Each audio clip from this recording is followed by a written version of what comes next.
এই বন্যা আমাকে অনেক কিছু শিখিয়েছে ভাই। এবারের বন্যা এই যে মানুষের স্বতঃস্ফূর্ত অংশগ্রহণ, আসন্না ফাউন্ডেশনের এই ত্রাণ তহবিলে আল্লাহর মেহেরবানিতে গতকাল বিকেলের অফিসের সর্বশেষ আপডেট হলো আমাদের ত্রাণ তহবিলে 100 কোটি টাকা ক্রস করে গেছে। 100 কোটি টাকা ক্রস করে যাওয়া একটা ছোট্ট চ্যারিটি প্রতিষ্ঠানে এটা চারটিখানি কথা নয়।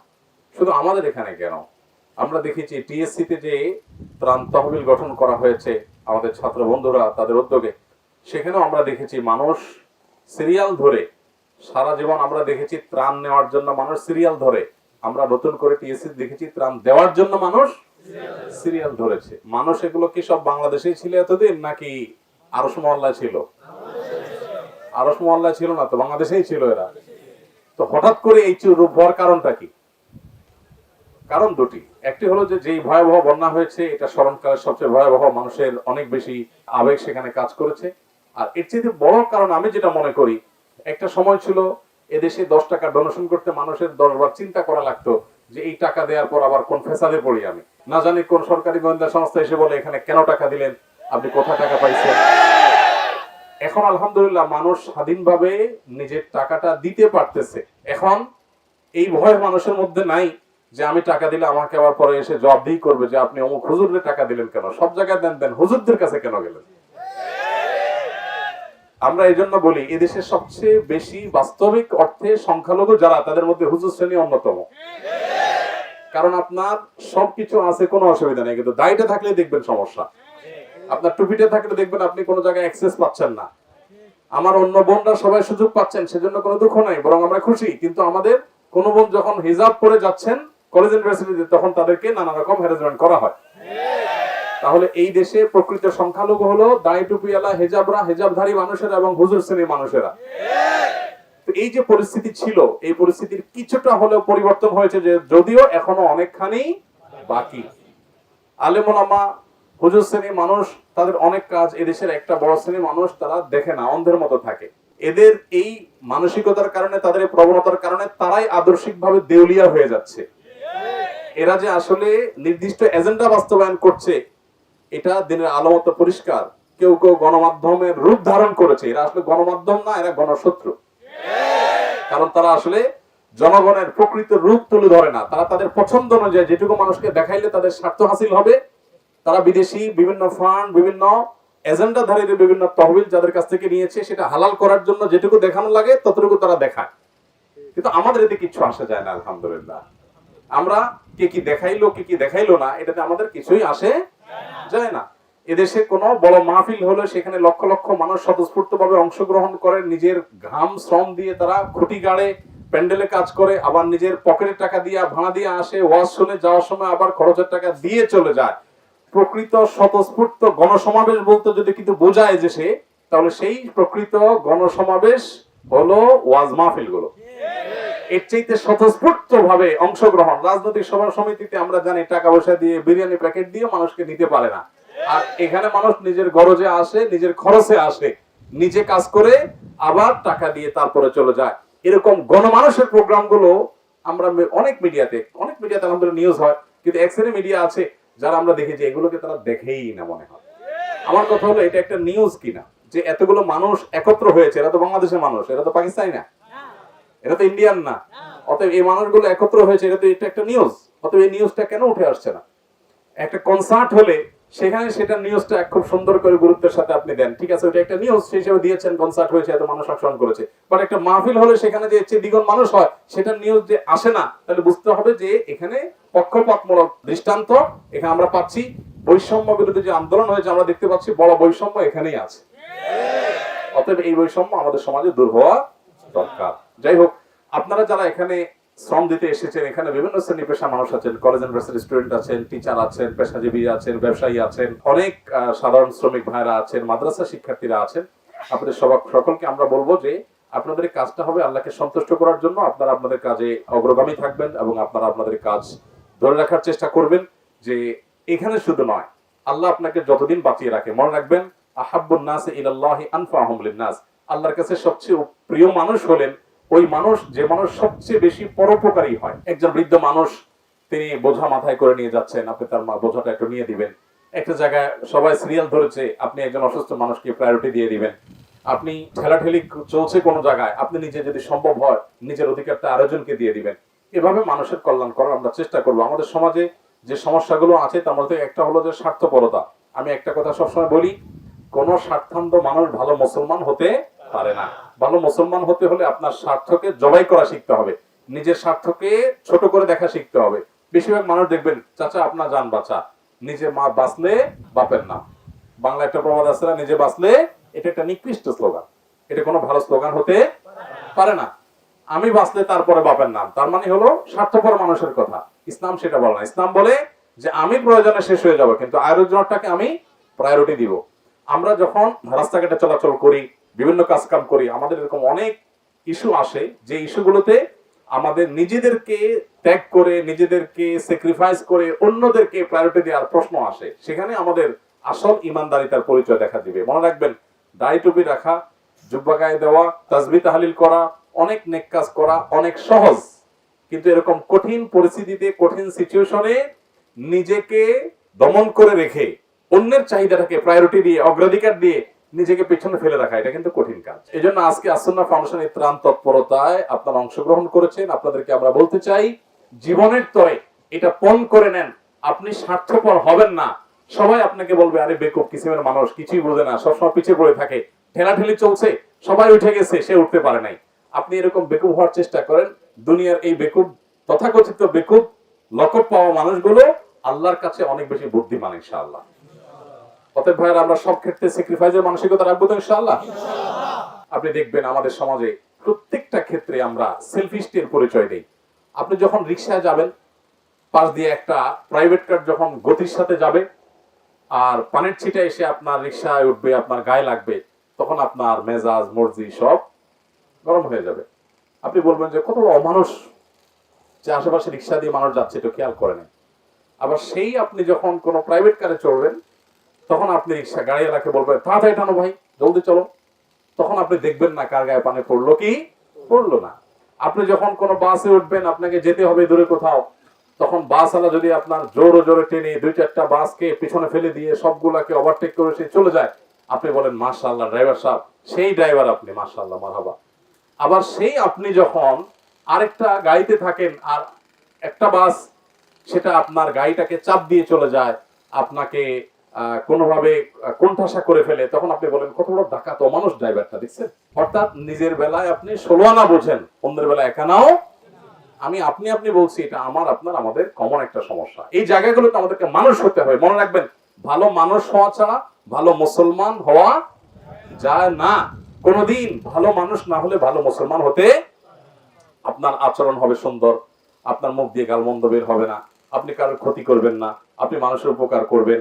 মানুষ তো মানুষ, আপনি প্রাণীর উপকার করবেন, আপনি কারোর কোনো কষ্টের কারণ হবেন না, কোন জায়গায় আপনার কারণে কোনো অসুবিধা তৈরি হবে না।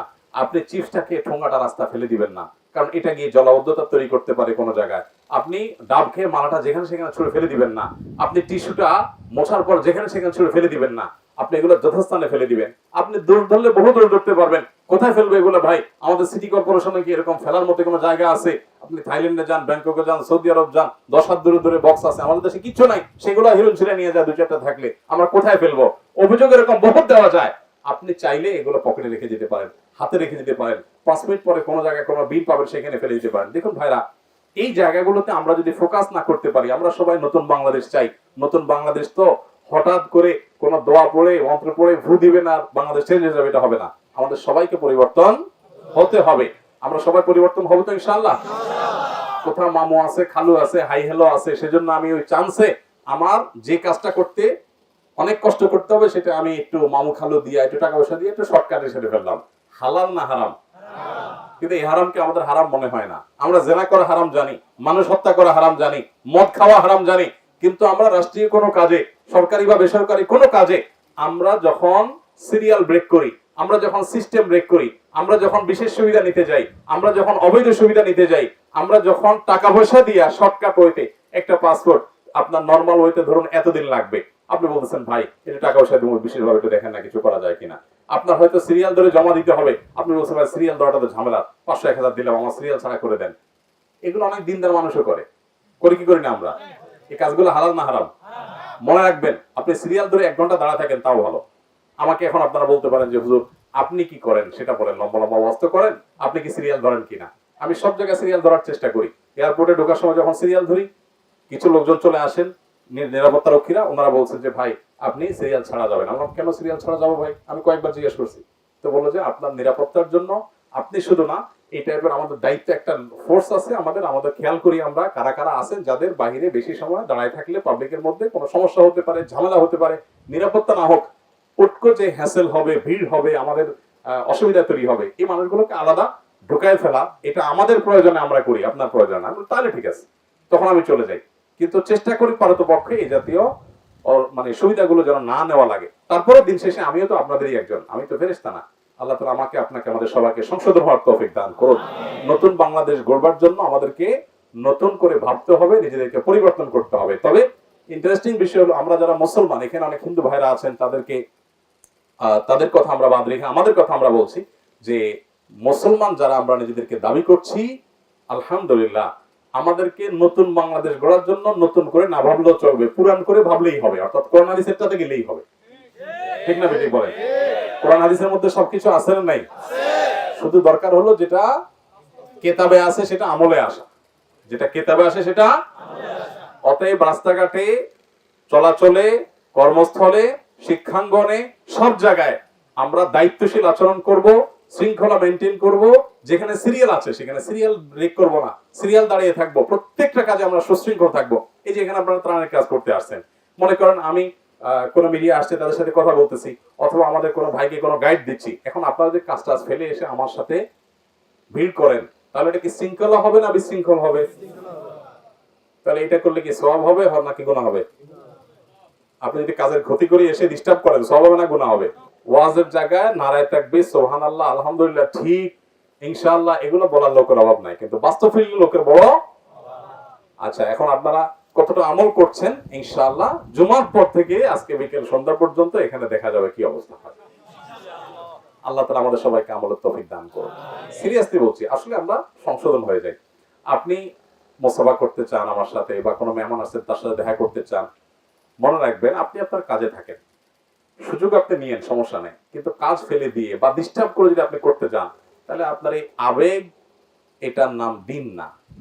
আবেগ এটাকে চরিতার্থ করার নাম ইসলাম না। ইসলাম হলো কোরআন এবং সুন্নাহকে ফলো করার নাম। আমার আবেগকে যদি আমি পুজো করি বা আবেগের কথা মতো আমি চলি, তাহলে অনেক ক্ষেত্রে দিন থেকে আমাকে বের হয়ে যেতে হবে, মনে রাখবেন। এই জন্য আবেগকে প্রশ্রয় দিবেন না, সবসময় নিয়ন্ত্রণ করবেন বেশিরভাগ সময়। আমি সবসময় যারা কাজ করে দেখি, খুব স্বাভাবিকভাবে তাদের জন্য দিল থেকে দোয়া আসে। আল্লাহ এদের জীবনে এক একজনকে এক একটা সুন্নাহ ফাউন্ডেশন বানানোর তৌফিক দিও। আমি আশা করবো যে আপনারা বিষয়গুলোতে সহযোগিতা করবেন। শুধু এগুলোই নয়, মনে রাখবেন সারা জীবন মানুষের উপকার করবেন, শৃঙ্খলায় থাকবেন, এটাই ইসলাম। আমরা যারা নিজেদেরকে মুসলমান দাবি করছি, আমরা যারা ইসলাম প্র্যাকটিস করার চেষ্টা করছি, আমাদের আচার আচরণটা ইটসেলফ একটা দাওয়া। আমরা যখন সুশৃঙ্খল থাকবো, সুন্দর থাকবো, কথা মেনে চলবো, কোনো ক্ষেত্রে নিয়মের ব্যত্যয় করব না, তখন এটা দেখে অন্যরা শিখবে যে মানুষ যখন দিনদার হয় তখন তার দ্বারা দেশ দশ সবাই উপকৃত হয়। আর যখন মানুষ বদ্দিন হয় তাকে মানুষ এলোমেলো করে। আমাদের অনেক সুনাম আছে দিনদারদের, এর ভিতরে একটা সুনাম হলো আলহামদুলিল্লাহ মানুষ জানে বেশিরভাগ দিনদার মানুষ 2 নম্বরই করে না। এই জন্য দাড়ি টুপি পরা কোনো মানুষ যদি দুর্নীতি করে, পত্রিকাগুলো খুব বড় করে দেখায়, কারণ আরে এটা তো অসম্ভব, কেমনে হলো? দাড়ি টুপি ওয়ালা মানুষ যদি দুর্নীতি ধরা পড়ে, মিডিয়া একটু বেশি কভারেজ হয় না? কেন হয়? এই জন্য হয় যে এটা তো হওয়ার কথা না, দাড়ি টুপি ওয়ালা এটা করে না সাধারণত, এটা ব্যতিক্রম কিভাবে হলো, এই জন্য সবাই আগ্রহী হয়ে পড়ে। এটাই ইটসেলফ একটা প্রমাণ যে আসলে দিনদাররা আলহামদুলিল্লাহ এদেশের সব বেশিরভাগ, কিছু মানুষ দিনদারের রূপ ধারণ করে বদ্দিন হচ্ছে, সেটা তো আছেই। কারণ ওই যে আমি সবসময় বলি যে 500 টাকার নোটের 1000 টাকার নোটের নকল হয়, 10 টাকার নোটে কিন্তু কি হয় না? কেন নকল হয় না? 10 টাকার বিল আছে, 1000 টাকার দাম আছে দেখি সেটা কি হয়? দায় টুপির দাম আছে দেখে দায় টুপি লাগাইয়া মানুষ 2 নম্বরই করে, কারণ ওটার দাম আছে সেজন্য। তো এই জন্য দায় টুপিওয়ালা বা দিনদারদের আরেকটা দায়িত্ব হলো তারা সুশৃঙ্খল হবেন, দায়িত্বশীল হবেন, তারা নিয়ম শৃঙ্খলা মেনে চলবেন, কোনো ক্ষেত্রে নিয়মের ব্যত্যয় করবেন না। সমাজের যে কোনো বিপদে সবার আগে আমরা ঝাঁপিয়ে পড়বো ইনশাআল্লাহ। সবচেয়ে বেশি আত্মত্যাগ আমরা করবো ইনশাআল্লাহ। আপনার মসজিদ এলাকাতে আপনারা যুবকরা 5 জন 10 জন মিলে কয়েকটা সারের বস্তা নিয়ে সপ্তাহে 2 দিন করে পরিচ্ছন্নতা অভিযান চালাবেন। রাস্তাঘাটে মসজিদের আশেপাশে যা আছে সব পরিষ্কার করবেন, কোনো টাকা পয়সা লাগবে? আপনারা অনেকে বলেন ভাই আপনার মতো একটা ফাউন্ডেশন দিতে চাই, আপনি তো কোটি কোটি টাকা পান, মানুষ দেয়, আমাদেরকে পাওয়ার একটা বুদ্ধি শিখিয়ে দেন। আমাকে অনেক যুবকরা বলে, আমি বলি শুনেন, চ্যারিটি কাজের জন্য টাকার প্রয়োজন হয় না, চ্যারিটি কাজের জন্য প্রয়োজন হয় মানসিকতা। আপনার যে কাজ টাকার উপর নির্ভরশীল না সেই কাজটা করেন আপনি। আপনি যখন আপনার সাধ্যের টুকু করবেন, আল্লাহ তাআলা আপনাকে বাকিটা ব্যবস্থা করে দিবেন। আমরা আজকে এই পর্যায়ে এসেছি, অথচ 2006 বা 7 সনে যখন সিডর হয়েছে সেই সময় আমি আমার মণিপুরে যখন মসজিদ এলাকার মুসল্লিদের থেকে পুরাতন কাপড় চোপড় নিয়ে আমরা সেই এলাকায় চলে গিয়েছি। যখন কিছুই ছিল না তখন শারীরিকভাবে নেমে পড়েছে, যদ্দূর পারছি করেছি। আপনাদেরকে আমি বলতে চাই যুবক ভাইদেরকে, এলাকাতে মসজিদে আপনারা পরিচ্ছন্নতা অভিযান এলাকাতে চালান, কোরবানিকে কেন্দ্র করে পরিচ্ছন্নতা অভিযান চালান, বিভিন্ন রকমের উদ্যোগ নেন যাতে কোনো মানুষের কষ্ট দিতে না পারে। এই যে বিশেষ করে চাঁদাবাজির যে করাল গ্রাসে গোটা দেশ আমাদের সবাই বন্দী হয়ে আছে, এখন সময় হয়েছে সবাইকে ঐক্যবদ্ধ হয়ে এই সমস্ত দুর্নীতিবাজদের বিরুদ্ধে রুখে দাঁড়ানো। আমরা আর ত্রাণ তৎপরতা বাড়ানো লাগুক সেটা আমরা চাই না। আমরা চাই বাংলাদেশে বন্যার জন্য কোনো ত্রাণ দেওয়ার প্রয়োজন না হোক। প্রতি বছর আমরা এইভাবে হিউজ পরিমাণে অনেক বড় স্কেলে ত্রাণ তৎপরতা চালাতে চাই না। আমরা চাই না এটা প্রয়োজন হোক। আমরা চাই বন্যা যেন, এই বন্যার প্রকোপ, এই পরিস্থিতি যেন কমে আসে। এটার জন্য আমাদের অনেক কাজ করতে হবে। আসন্না ফাউন্ডেশন থেকে আমরা এই বছর পরিকল্পনা করছি, জানি না কতটুকু করতে পারবো, তো আমরা নিয়ত করেছি যে আল্লাহ যদি তৌফিক দান করে বন্যা শেষে বন্যার প্রকোপ যেন কমে সেজন্য আমরা অনেকগুলো উদ্যোগ নেব। যেমন আপনারা জানেন আমাদের দেশে যে খালগুলো আছে, এসব খালগুলো সব এলাকার বিভিন্ন প্রভাবশালী রাজনৈতিক অরাজনৈতিক নেতৃবৃন্দ অনেকেই সেটাকে দখল করে আছে না নাই বলেন? এই যে এলাকাতে এখন ত্রাণ তৎপরতা আমরা চালাচ্ছি, ফেনীতে, নোয়াখালীতে, এখানে খাল আছে, চমুয়ানীতে বিশাল বড় খাল, একেবারে লক্ষ্মীপুর পর্যন্ত রাস্তার ধার দিয়ে বিশাল বড় খাল গেছে। এই খাল একটা খালও এগুলোর নাব্যতা নাই, এগুলোর আপনার ড্রেজিং করা হয় না, এগুলো পরিচ্ছন্নতা করা হয় না, এগুলো অলমোস্ট ভরাট হয়ে গেছে। যার কারণে এই যে বন্যার পানি এগুলো নামার কোনো জায়গা নেই। যদি খালগুলো খনন করা হতো, এগুলোর সাথে নদীর সাথে কানেকশন আছে, তাহলে পানিগুলো নামতে পারতো। তো আমাদেরকে সেই কাজগুলোতে মনোযোগী হইতে হবে। এবং যারা এই খাল দখল করে তারা ব্যবসা প্রতিষ্ঠান গড়ে তুলেছে, চাঁদাবাজরা যারা এখানে নানা রকমের সুযোগ সুবিধা নিয়েছে রাষ্ট্রের সম্পদ দখল করে, এদের বিরুদ্ধে আমাদেরকে উচ্ছেদ অভিযান চালাতে হবে। আমরা এইসব খাল পরিষ্কার করতে চাই, কিন্তু সেগুলোর জন্য এই সমস্ত মাস্তানদের মাস্তানি থামাতে হবে। সর্বস্তরের মানুষকে সেজন্য কাজ করতে হবে। আমার খোলাসা কথা হলো, আমরা যারা নিজেদেরকে দিনদার মনে করি বা দিনদারিতার চর্চা করার চেষ্টা করি, আমাদের সর্বস্তরের মানুষের সকল কল্যাণ কাজে সামনের সারিতে থাকতে হবে ইনশাআল্লাহ। সবাই প্রস্তুত আছেন ইনশাআল্লাহ? জাযাকুমুল্লাহ খাইর। আল্লাহ আমাদের সবাইকে সে তৌফিক দান করুন। আসুন্নাহ ফাউন্ডেশন, উম্মার স্বার্থে সুন্নাহর সাথে।